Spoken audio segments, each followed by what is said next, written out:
อแรงพ่อแม่พี่น้องประชาชนเป็นผนังทองแดงกำแพงเหล็กให้พวกเราในวันนี้เพื่อส่งณัฐพงษ์เลืองปัญญาวุฒิไปนั่งเก้าอี้รัฐมนตรีและดิฉันสัญญาองคาพยพสีส้มของเราสัญญาพรรคประชาชนของเราสัญญาว่าสิ่งที่ท่านเลิกเชื่อไปแล้วรัฐบาลที่จะมาตั้งหน้าตั้งตาทำงานเพื่อพ่อแม่พี่น้องประชาชนโดยไม่โกงกินไม่ทุจริตคอร์รัปชันทำงานอย่างอุทิศกายและใจ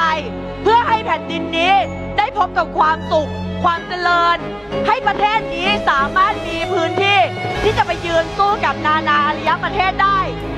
ดิฉันสัญญาว่าองคาพยพสีส้มรัฐบาลประชาชนเราจะทำอย่างสุดความสามารถค่ะ